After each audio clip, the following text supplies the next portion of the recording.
A paz do Senhor, queridos. Vamos ler a Bíblia Sagrada no livro de Provérbios,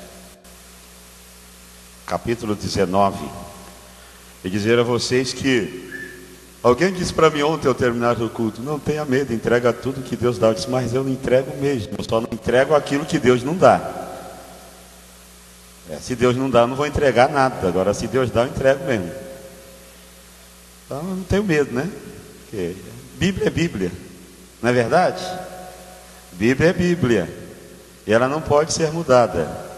Então, Bíblia é Bíblia para ser dita. Então nós vamos ler agora, vamos ler Provérbios capítulo 19 e o versículo 2, que diz o seguinte: assim também, ficar a alma sem conhecimento não é bom, e o que se apressa com seus pés, peca. Versículo 3: a astutícia do homem perverterá o seu caminho, e o seu coração se irará contra o Senhor. Eclesiastes, por favor, capítulo 5, do livro de Eclesiastes. E também o versículo 2, a primeira parte do versículo somente. Isso, pode folhear a Bíblia aí, que nós temos até meia-noite. Eclesiastes fica depois de Provérbios. Capítulo 5 e o verso 2 diz assim: não te precipites com a tua boca. Assentado, por favor. Obrigado pela atenção. Nós vamos meditar um pouco aqui nessa noite sobre precipitação. Vou colocar um tema bem atual na mensagem: arrumando a bagunça gerada pela precipitação. Quando nós falamos de precipitar-se, nós falamos de dar um passo em falso, falamos de uma decisão momentânea sem raciocinar, e falamos de há momentos que o coração ele fala mais alto do que a razão. E nesse momento, então, nós apressamos com os nossos pés e precipitamos com a nossa boca. E automaticamente as nossas ações também são precipitadas. E quando isso acontece, nós arrumamos uma bagunça muito grande para a nossa vida. E aí automaticamente as nossas ações vai afetar diretamente as pessoas que nos cercam, e talvez até a geração futura. Veja bem, nós vamos falar de Bíblia aqui. Quando nós olhamos todo o sistema espiritual, quando nós analisamos a questão do pecado, o pecado entrou no mundo por causa da precipitação. Olha, Deus faz o jardim, Deus coloca o homem no jardim, Deus cria o homem, cria os animais. Aí Deus olha os animais, cada um com seu par, feliz da vida. Aí Deus olha para o Adão sozinho. Aí Deus olha e diz assim: ó, não é bom que o homem viva só. Eu vou fazer uma companheira, uma adjuntora que esteja sempre do lado. Não é embaixo do pé e também não é acima da cabeça, é do lado, meu irmão, viu? Não pisa na cabeça dela, que Deus tirou ela do teu lado. Eu sou pesado de boca, mas às vezes algumas atitudes em casa trazem sérios problemas. Refletirá no filho. A tua esposa não saiu da sola do teu pé, saiu do lado da tua costela para estar do teu lado, onde você possa abraçá-la, tratá-la, falar à altura, dialogar. Levante a mão, dê um glória a Deus, porque está ficando bom. Aí coloca no jardim. E aí Deus chama o Adão e diz assim: Adão, eu quero dizer uma coisa. Tem comida aí à vontade para você. Agora só quero te pedir um negócio, rapaz. Essa árvore que está no meio, no centro, que vai lhe chamar a atenção, não coma. O dia que você comer, você morre, tá bom? Tá bom, Jeová obedeceu, pronto, lá vai o Adão. Aí conta para Eva: olha, Eva, tem um negócio aí, aqui tá tudo bem, mas tem uma árvore lá no meio do jardim, que aquela nós não vamos comer dela. Tá bom, Eva? Eva, tá bom, Adão? Mas no passar do dia ela vai e volta e olha aquela árvore, porque o maior problema hoje é o problema do olhar. Porque olhar uma vez não é pecado, é? O problema é você olha, daí você para e olha de novo, depois você para e olha de novo. Não é? É igual o jovem. O jovem, ele passa, ele vê a moça bonita e ele olha. O maior problema é esse. Ele passa, ele vê uma moça bonita e ele diz assim, ó: sangue de Jesus tem poder. Ele dá 3 passos, ele olha para trás, mais uma vez diz assim: o sangue de Jesus tem poder. Ele caminha mais um pouco, daí ele já diz assim: o sangue de Jesus tem. Depois já não diz mais nem o sangue para. Entra o desejo de pecar, precipita e acabou a história, meu filho. Ri, mas no final dessa mensagem você vai chorar, porque tem uma vacina de Deus para solucionar todos os seus problemas causados pela tua precipitação. E a Eva olha e começa a olhar, e aí a serpente percebeu que aquela fruta, aquele pé de árvore atraía a atenção da Eva. Aí foi montado a primeira sessão espírita da história, foi montado no jardim. A serpente serviu de guia ou de cavalo e a Eva foi assistente. Estava lá e a serpente começou a conversar com ela, disse assim: oh, como é que Deus falou para você? Aí a Eva disse assim: ó, Deus disse para mim que eu posso comer toda semente, todo fruto, tudo que aqui serve para mantimento, mas da árvore que está no meio do jardim, olha o que a Eva disse, olha a precipitação no falar. Da árvore que está no meio dela não tocareis. E Deus não disse para não tocar, Deus disse para não comer, e é diferente. Não podemos tocar e nem dela comer. Aí o diabo já chegou e disse assim: não é bem assim. Todo o problema da nossa vida espiritual acontece quando nós adotamos o conselho que não é bem assim, não é desse jeito. Isso aí está por fora, na linguagem jovem, né? Isso aí é quadrado. Aí vem outro assim: não é bem assim. A Eva ouviu aqui: na verdade não é. E a serpente disse assim: é que Deus sabe que no dia que você comer, você vai ser igual a Ele. Deus não quer que ninguém seja igual a Ele.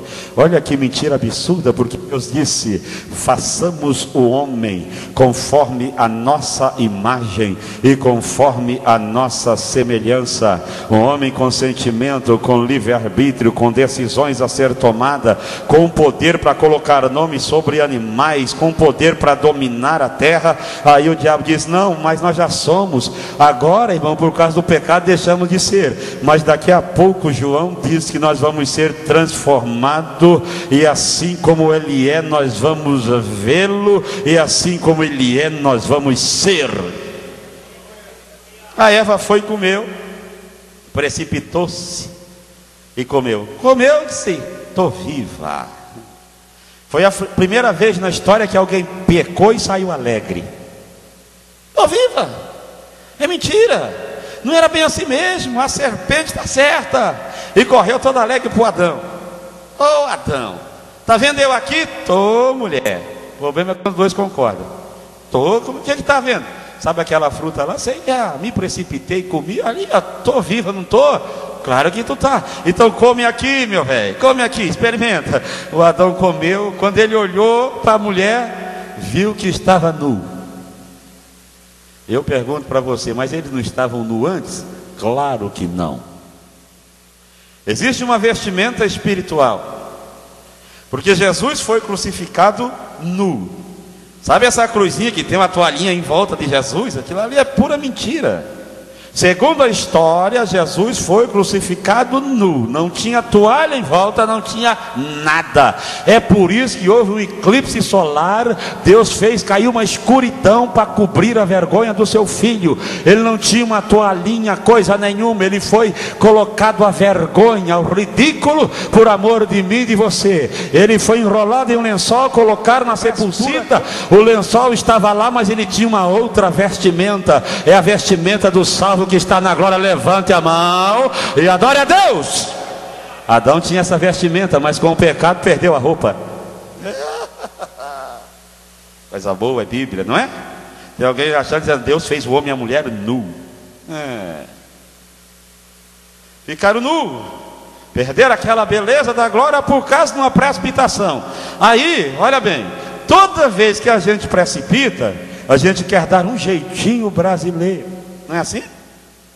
Se peca, pastor, fica 3 meses sem tomar ceia. É a folha da figueira. Depois de 3 meses ele volta e taca a mão na bandeja e bebe e come. O Adão não foi diferente.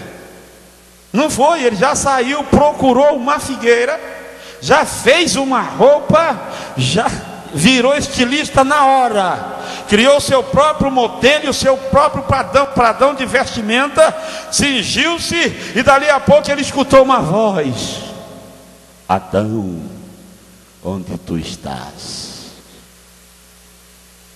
E a precipitação faz a gente se esconder do Senhor.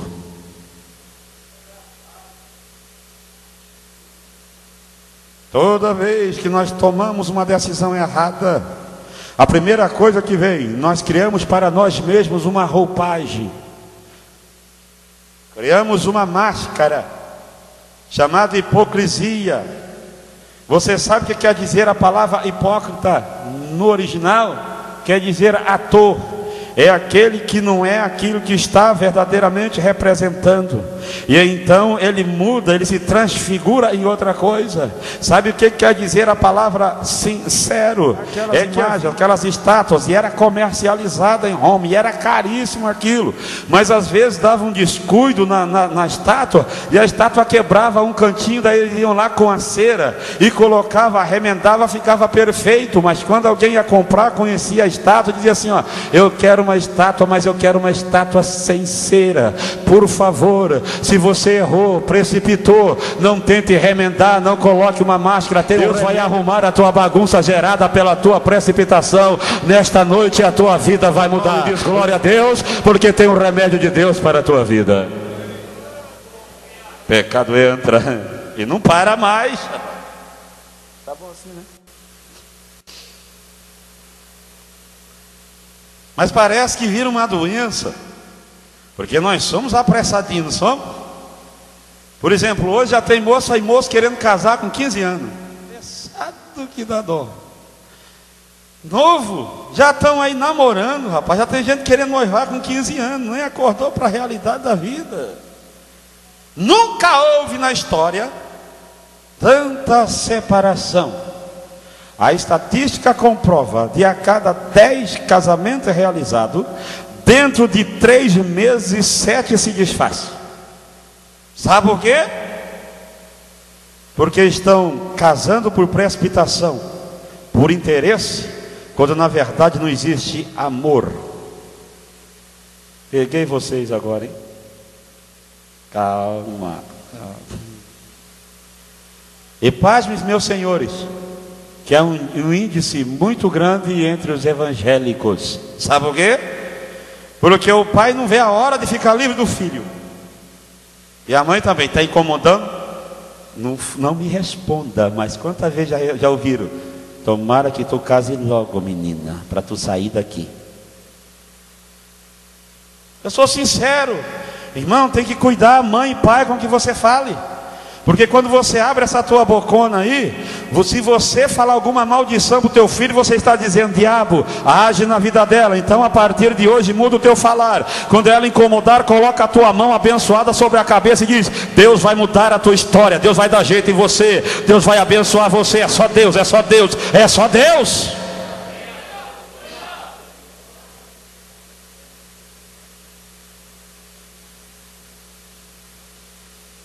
O Moisés também se precipitou. Há quem diga que diz assim: não, mas o Moisés, ele tinha que ficar 40 anos no deserto para aprender. Quem disse isso? Não precisava. Ele foi precipitado. Tinha o chamado? Tinha. Já foi um milagre ele ter sido salvo das águas. Foi um milagre ter sido criado pela filha de Faraó. Isso era tudo Deus trabalhando na vida dele. Porque ele teria que ter conhecimento da situação, ele teria que conhecer o adversário. Porque o que o adversário não quer é que você conheça as suas armas, viu? E Deus sempre vai fazer com que nós entendamos quais são as armas do diabo. E o diabo tem tentado você a se precipitar no falar, nas ações. Ele está te dando nó. Mas nesta noite o poder de Deus que há de vir sobre a tua vida vai cortar esses laços, esse embaraço. Deus está me dizendo que tem gente aqui que está presa em teia de aranha, porque deu ouvido à voz do diabo. Hoje vai ser cortado o teu cordão umbilical com esses laços. Você vai sair daqui de cabeça erguida dizendo: agora eu sei que Deus muda a história da minha vida. O Moisés, o maior general de guerra que o Egito já conheceu. Tem um filme aí de Moisés, que Moisés é gago, medroso, e aí quando chega alguém lá na beira do tanque, aí ele está tremendo assim, gagueja com medo e sai de perto. Mentira. O maior general que eu foi Moisés. E quando a Bíblia diz que ele chega para Deus e diz que eu sou pesado, não quer dizer que ele era gago. Ele estava dizendo que estava atrasado na cultura 40 anos. É a mesma coisa de você pegar um jovem desse aqui e coloque ele lá no deserto, onde não tem internet. Já pensou? Já pensou tu ficar sem internet? 40 anos sem internet, sem estudo de idioma, e de repente você vem aqui cantar. Que hino você ia cantar?